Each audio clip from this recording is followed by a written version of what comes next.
But there they go, so over to you, Rawley. Thanks, yes, with a little more than 3 miles and half a furlong ahead of them, a short run to the first, and as is usual, it's Tide Cottage who goes straight into the lead. Tide Cottage up and safely over, a long, long way clear already from Diamond Edge in second. Raffy Nelson shows in third place, then 4, Modesty Forbids. After him come Parkhouse, King Weasel, and last at the moment is Otterway. Tide Cottage then for Ireland, steaming along in front, about 12 to 15 lengths clear. At the second fence now, Tide Cottage with this long, long lead over Diamond Edge jumping now second and Raffy Nelson third. After these three, another gap to 4, Modesty Forbids, 5, Parkhouse, 6, King Weasel, and 7, Otterway. The leader, Tide Cottage, already nearing the first open ditch. Here he is coming to jump it now. Tide Cottage safely over. Still about a dozen legs clear as we see the second and third, Diamond Edge and Raffy Nelson.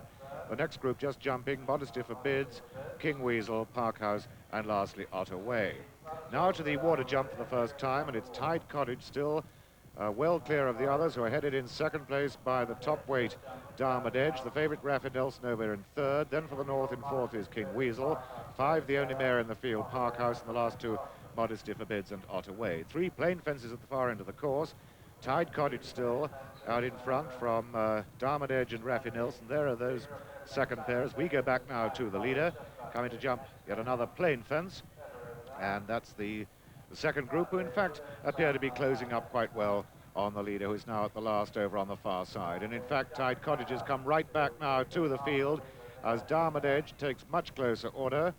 And so it's Tide Cottage now by some 3 or 4 lengths from Diamond Edge in second place. Then after 5 lengths, Raffy Nelson in third.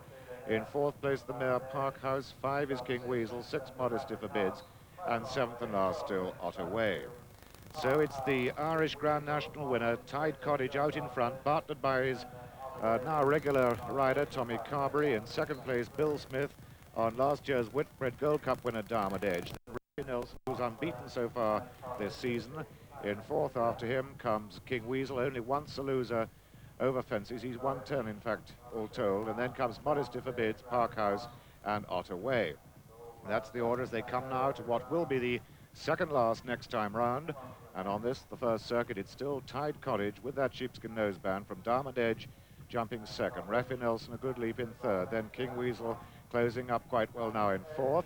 5 is still Parkhouse, and after her, Modesty Forbids, and Otterway, who is, of course, making his reappearance race. This is the next open ditch, and here Diamond Edge has almost joined issue with Tide Cottage. He has, in fact, and now, if anything, he's showing ahead. So it's Diamond Edge and Tide Cottage. They're together with Tide Cottage actually going on once more. So coming up now to pass the post for the first time, it's Tide Cottage 1, Diamond Edge 2, Raffy Nelson 3, King Weasel an ever closer fourth now, and then 5 Parkhouse, 6 Otterway, and 7th and last still Modesty Forbids.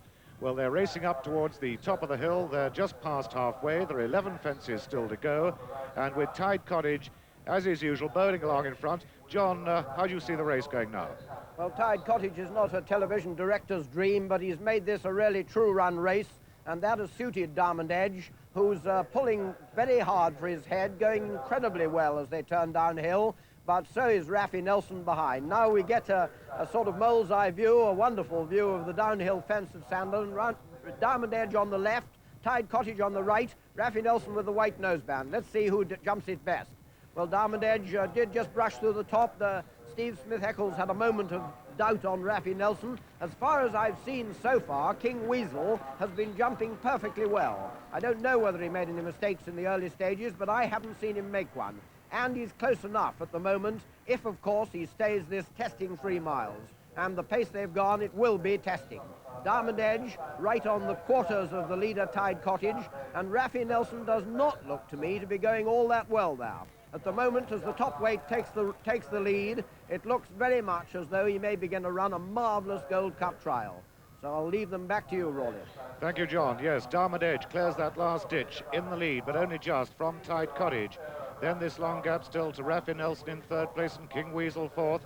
And they're really going at tremendous pace as they come to the water jump for the second and final time.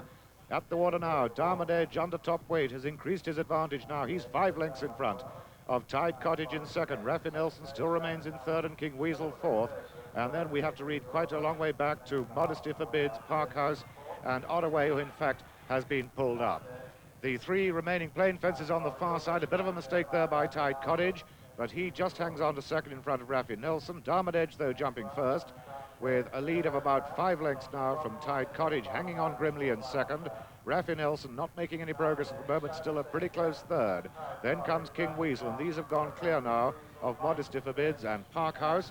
So they turn out to the far straight for the last time in this Freshfields Holidays Chase, with Darmodedge running this tremendous trial. He's got top weight here of 12 stone, last year's Whitbread Gold Cup winner. He's got 4.5 furlongs to go now, and King Weasel is moving up ominously on the outside from the pack. Tide Cottage, though, hangs on in second. Rafi Nelson is also coming as well, so it's a 4-horse affair at the moment with just 3 to go. Darmodedge on the near side appeared to just waver a little, perhaps a little bit of a heavy ground there. The official going is heavy, and on now to the third last. And it's Darmodedge being repressed by Tide Cottage. King Weasel has now gone third in front of Rafi Nelson.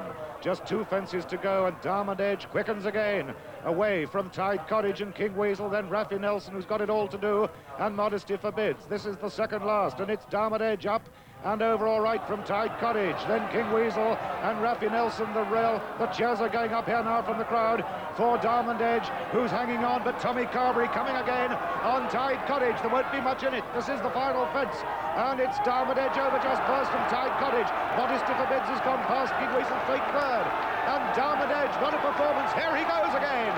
Darmodedge under top weight. Tide Cottage can give no more. Modesty Forbids is running on well, but coming to the line, a great win for Darmodedge. Tide Cottage over the line second, Modesty Forbids third.